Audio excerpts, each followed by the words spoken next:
Hey, welcome back to another training session in the world-class sales training platform, okay? And this one's gonna be a condensed one. For anybody that's trained with me, okay, or maybe you're new to this one's very simple. Because let's face it, nobody, number one, likes small talk. The moment you start doing small talk, what starts to happen? Right? We talk about NRS, no resistance sales. Resistance starts to boom, boost right up. That's in small talk, right? So nobody likes small talk. What does small talk sound like? Oh, so where are you from? How many kids do you have? How's the weather down there? Back to interview process. Now you think you're doing a good conversation because you're talking about how's the weather, but you don't like it and they don't freaking like it. Both of you guys don't like it. And by the way, if you don't like doing it, how's your energy level inside of sales? What do you do for yeah? Now, what's the difference between small talk conversation and leading conversations? Okay? What's the difference between kicking it off with small talk and kicking it off by leading? Because the person that already assumes, remember what we talked about inside of prospecting modules, assumes like they already know you before and we're already inside of a friendship, is the person that wins inside of a conversation and the person that becomes the leader inside of the conversation. The person that pre-assumes like we've already been friends is the person that wins, is the leader inside of the conversation. That already assumes, that does certain things and certain words and certain phrases, okay? And I'm gonna give you one right now, that we've already been friends before. The person, remember, it's all unconscious. Sub-report is all subconscious. They can't even think like, but I don't know you. I'm not going to respond like that. No, the moment they hear something, their subconscious brain says, this is familiar. We like this person. This person's a friend. So I'm going to give you the words. Watch this, okay? One day, I'm sitting down in my B2B medical device sales gig, and I'm shadowing as a junior account manager. I'm shadowing the senior account manager. I'm taking over that individual's territory. He sits down with these clinical managers, doctors of these units, infection control managers, vice presidents of the hospital, CEOs of the hospital, people inside of corporate purchasing units, and we'd go into these meetings.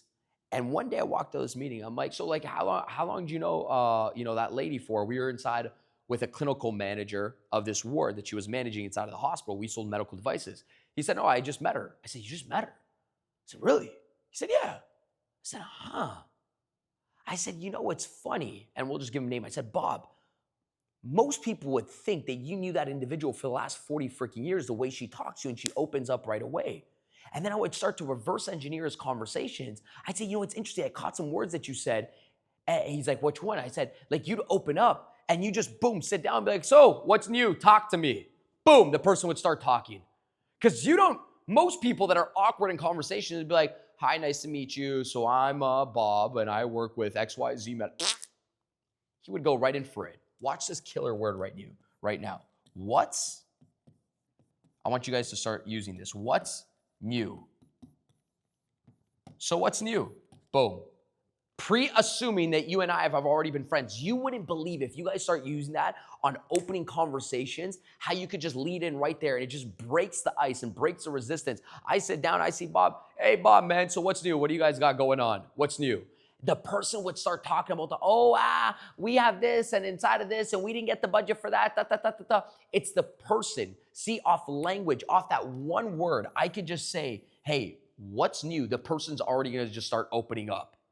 Right? Remember, it's always the person that inside of their mind got to act like they know that person first, got to use a word to create a point of familiarity inside of the prospect's brains, like there's something about this person that we just know. That's why a smile, what does it do? It signals a point of familiarity inside of the prospect's mind. We're just like, oh, it's a smile. Strangers don't smile at each other, especially not anymore. I must know the person. Smile, right?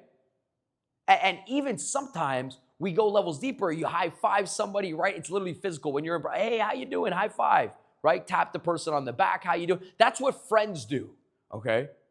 Okay, that's what friends do. Obviously, you got to respect people's space. But I'm saying in certain scenarios, right? When you watch people that are so good at building rapport, they go in there and like, I'm going to lead the conversation, assuming inside of my own head like we've already been friends. And what do friends do to each other? Physically, they smile to each other. Verbally, they say, hey, what's new inside of life? And then boom, they build rapport and they kill this, which nobody likes talking about. Oh, where are you from? How many can you, it's the weather. Now, that's probably going to come up inside of conversation 150% in a lot of conversations if you've been talking to that person for an hour or whatever the case is. But I'm saying in the beginning, you want to assume, this is the mindset, you want to assume that in the beginning, hey, I'm going to talk to this person like I already know this person. I'm the leader in the conversation. People like to be led by people that can lead them better than they can lead themselves. People want to buy from people that can lead them better than they can lead themselves. I want you guys to write that down for a second, okay? You guys know one of my stories when I was jogging by somebody in Tulum, Mexico, right? I told you guys a story as a refresher that when she was jogging by me, we were like 10 kilometers out. My retreat was the next day. I seen her. I'm like, oh, this person must be part of my retreat. And she was jogging past me. And then I give her a high five and I say, hey, keep it freaking going. Come on, you're an animal. I'll see you tomorrow. I smile. I give her a high five. She keeps running. She's like, hey, wait, what do you mean tomorrow? I said, I'll see you at the retreat. Then boom, she comes closer. She's like, oh, like, what do you mean retreat? I'm like, aren't you part of my retreat? Boom, she starts talking to me. Why? See, in my head, I didn't even, I said, if she's crazy run this far, she must be part of my retreat. Okay, I didn't know all my students that were coming. I didn't know them face to face yet until I'd seen them the next day. So I already, without knowing, right, that she wasn't, I thought she was. So my body gesture was smiling, open language. Hey, girl, crush it. Boom, high five. She runs by me. I run by her. She stops, turn around. What? Do you guys see what I'm talking about right now? Imagine, because that was validating my concept. When you could just say, hey, I'm going to lead the conversation, people start being like, well, I want to be led by people that can lead me better than myself, right? So easiest way to break the ice, leading conversation. Hey, what's new? What do you got going on? In the beginning of the conversation, now we'll move in. That's in the very preliminary stage of the conversation. Now we'll move in to the second stage of the conversation. I'm going to show you guys in the next module.